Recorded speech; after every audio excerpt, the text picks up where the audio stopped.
September 2023 soul story. If you have a sun rising or your moon is on the sign, you might resonate with this reading. It's Romy here. Thank you so much for taking the time to join me and tune into the channel. So we're opening up this month with the energy of the Seven of Swords. Now there is a really beautiful reset happening for you, which is preparing you, to welcome a new approach to your life, and with that, a new attitude. And I think that's going to be incredibly refreshing and far less complicated. It seems to me that you have been restricted, and that's been frustrating, and it has perhaps shifted the way in which you've had to depend on certain things or certain people. And now there's this new awareness that's going to help you to find a better balance. The Seven of Swords really advocates for not lying to ourselves anymore. And also being incredibly aware of where other people's agenda or other people's intentions or plans and what they think is the right thing for us, or how they try to potentially manipulate situations for their own gain, can really have a powerful influence on not only the way we see ourselves, but also, how confident we may feel in the direction that we're moving towards. But as you allow this level of reflection to bring about a new honesty and transparency within yourself, and remember, Venus goes direct on the 3rd, so you are going to gain an awful lot of clarity, particularly in the areas of those closer, intimate relationships in your life. If anything has been going on for you in a significant way around your prosperity, your abundance, your money, but also your sense of your own innate value. And as you really come to terms with everything that you've navigated the last few weeks and the adjustments that you want to make, and remember, that's the most important thing, because when we're addressing our spiritual lessons, it's one thing to accept and acknowledge the experience, and sometimes we can kind of fall into the trap of believing that somehow we've then healed or addressed it. But ultimately, if we've not made the change, then what we find is we end up repeating the cycle, or something else comes along to kind of deliver the same theme. So we've got more swords coming through, and remember, swords are always representative of the thoughts that we are thinking, our intellect. And so it is so much about the way that you perceive things through the course of this month. Now, there's clearly an ending of a cycle with the 10 of Swords. It's not always the easiest to navigate, so there may be a tricky situation, and perhaps certainly someone that you're feeling a little out of sorts in relation to.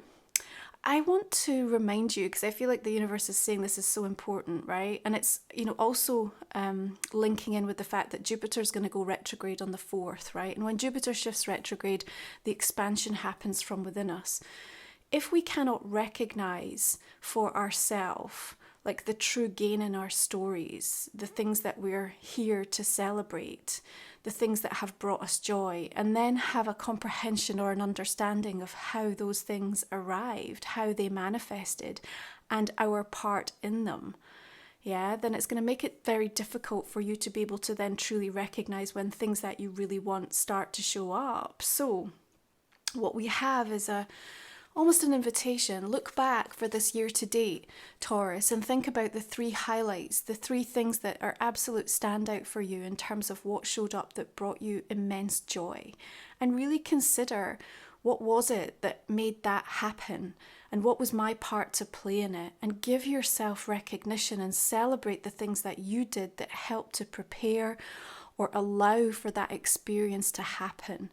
Jupiter retrograde is a beautiful opportunity for us to play with the idea of acting as if. So as we contemplate where we are in comparison to where we want to be, and we may feel the discord of that, and there may be some impatience or some feelings that can be quite triggering. But as we think in a new way, as we express our energy differently, as we start to embody and just show up as if that had already happened, you harness that transit so that when Jupiter then goes direct and that lucky benevolent synchronicity shows up, you're more likely to be able to see what would feel like an instant manifestation, but it isn't really, because you've done the work behind the scenes. And the Empress tells me that, you know, those Venusian themes that we've been working with, of course, your natural ruler as well. So you're always hit with that retrograde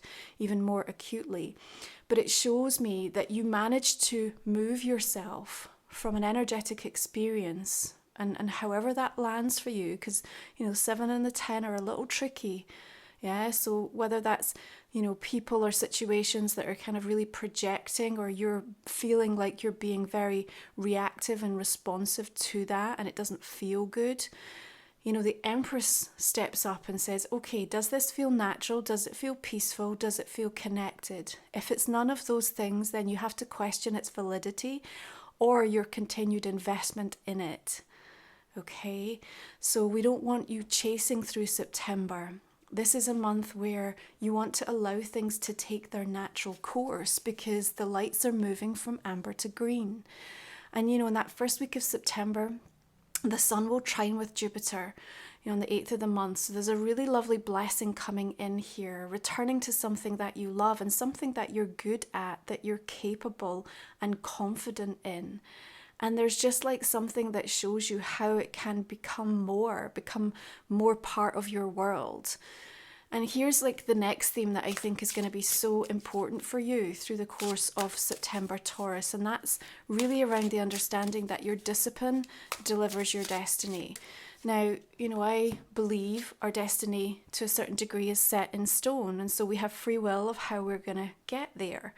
But it's our discipline, which is really the demonstration of the love, respect, and value that we have for ourselves, okay, that enables us to be greater informed, to have richer experiences, more profound healing, and to activate more powerful growth on the journey to where destiny has, you know, that place for us to kind of really embody the fullness of our soul's journey. So the Tower comes in here and says that, you know, in order for us to be able to sustain that discipline, and remember, when we don't use our willpower, it gets weaker.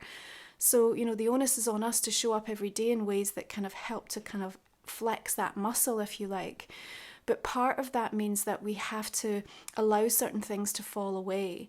You know, and the Tower comes in, and we're going to obviously see like that sort of final eclipse story playing out with Scorpio and Taurus before we fully move into the Aries Libra axis. So you have that kind of closing chapter on its way through October. And, you know, things will never quite feel the same again, and they're not supposed to, because you have irrevocably changed.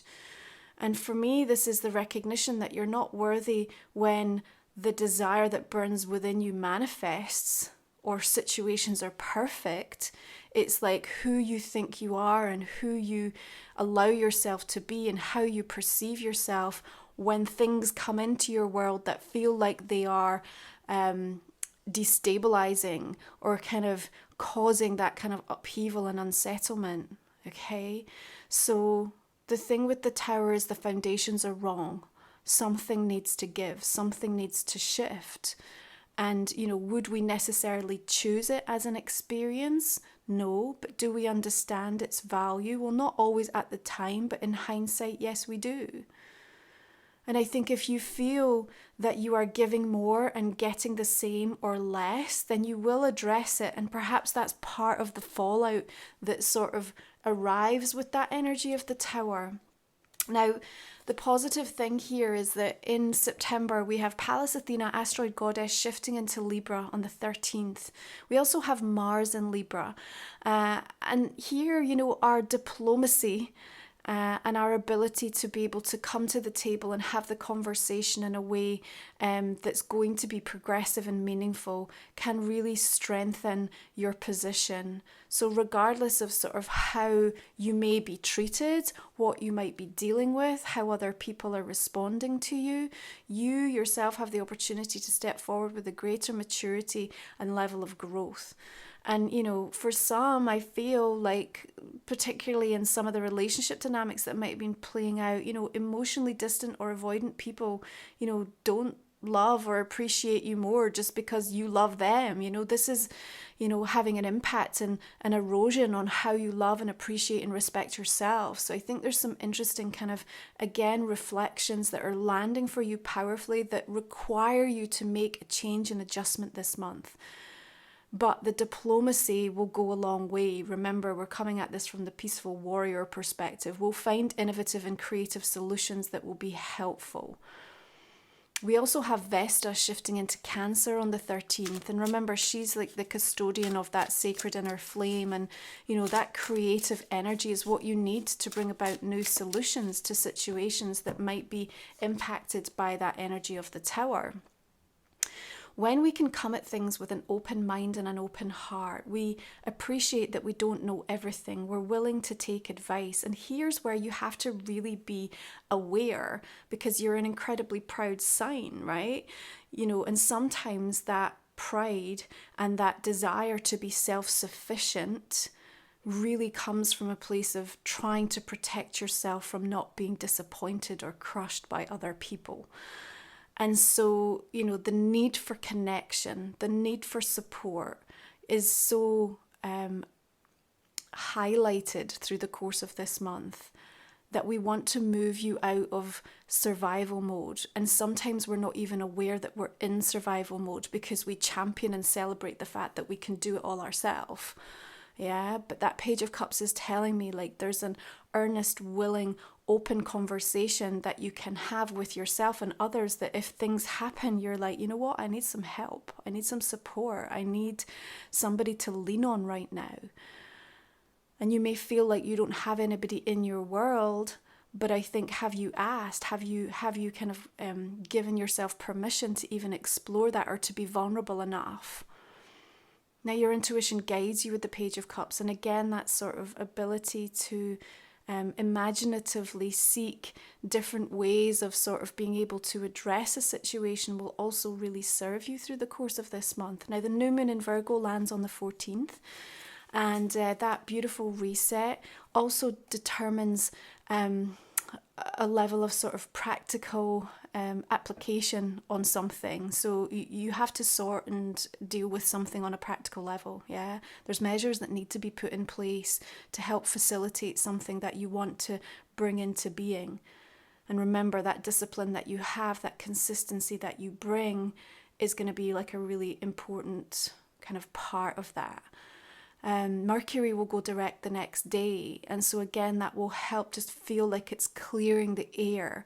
And that's what I think for you. There's a sort of clearance energy that comes in. The sun also trines with Uranus on that day, so we can expect a little bit of a twist and a surprise to come through. And I think that's helpful, because what we're looking at here is the sort of silver lining from any potential situation caused by that tower reverberation. And remember, sometimes the tower can simply sort of present that there might be a bit of an argument or a bust up. Sometimes it's something much more significant and shifting in your world.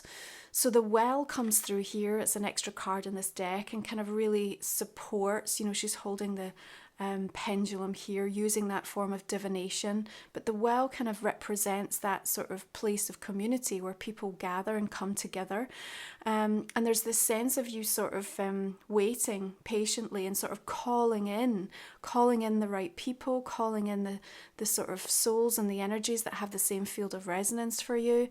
And again, with that Page of Cups approach, just being able to sort of bring a level of like humility and transparency to that, which goes a long way in helping you to see different sides of people through the course of this month. So I think the surprise might come in terms of some of the support or opportunities that arise simply because you've shown a different side of yourself. You've been able to ask, or you've been able to open up to, seeing something new in someone or in, a certain area in your life where perhaps you just had a kind of very closed mindset previously. Because remember, that tower will also shake up any of the illusionary thoughts or the old storylines that just don't serve you at this moment anymore.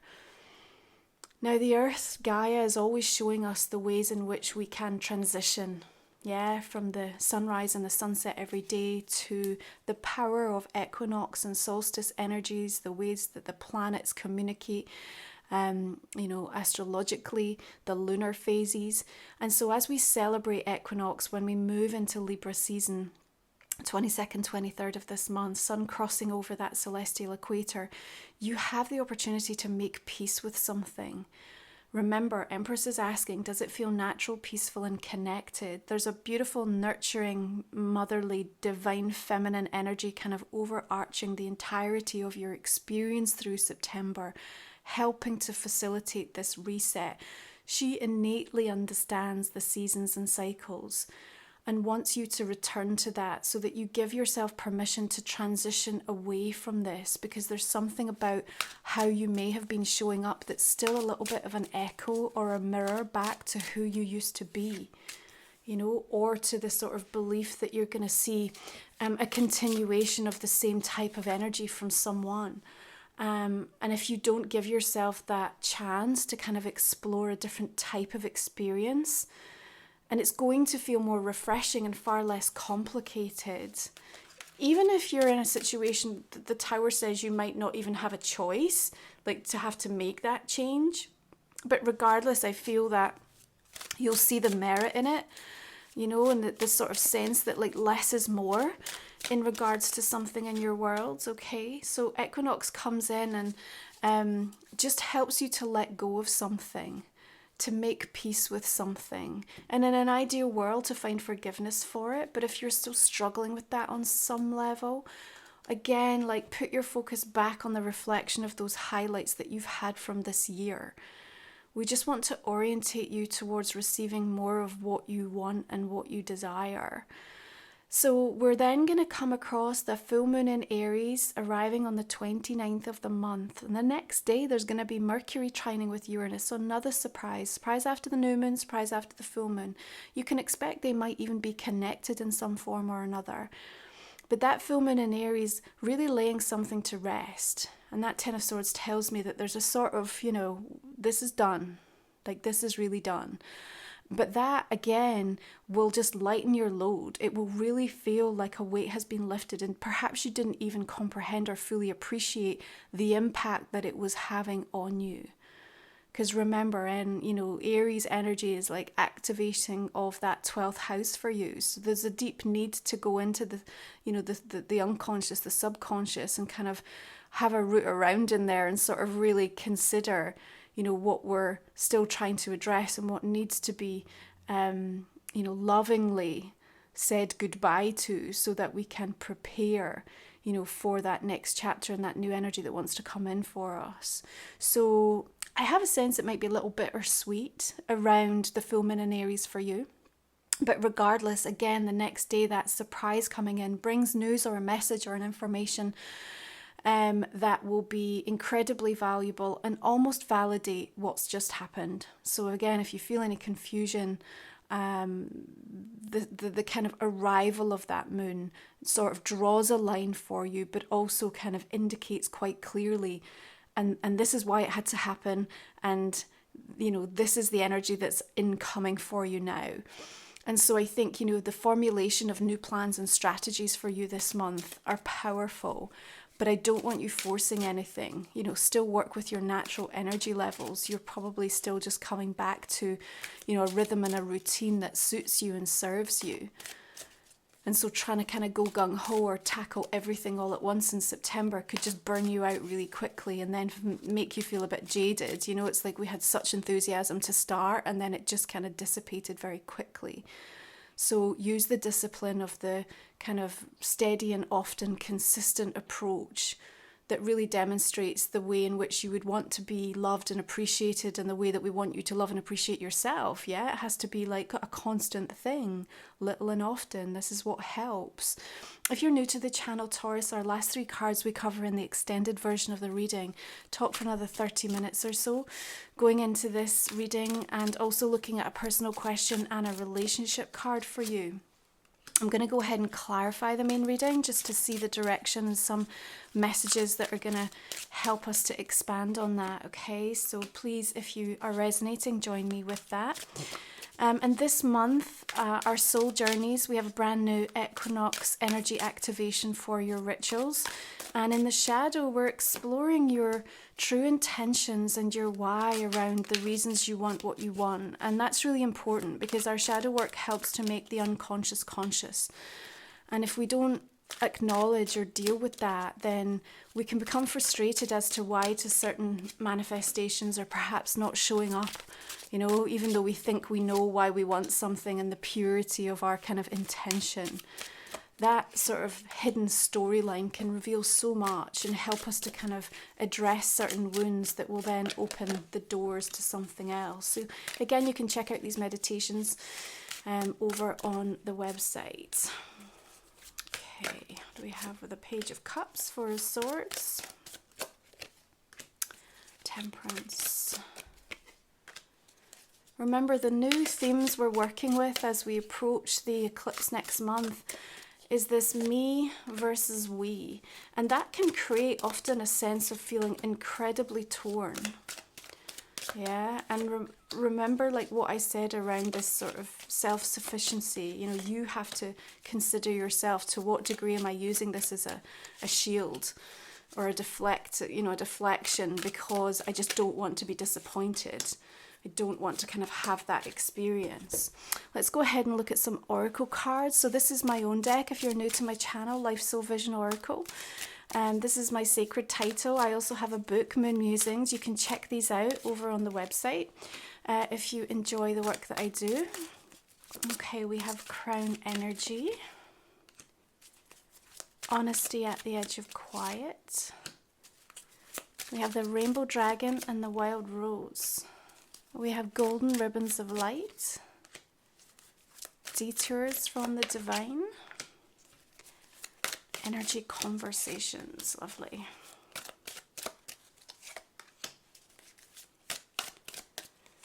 Okay, so finally let's pull a couple more oracles to see the messages we will be covering in our extended. So from the Crow Oracle for September for Taurus, we have a release, beautiful.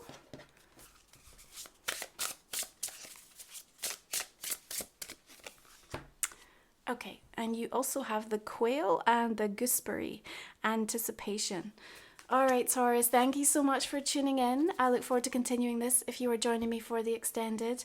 Have a beautiful month of September. You take good care. I'll see you again next time.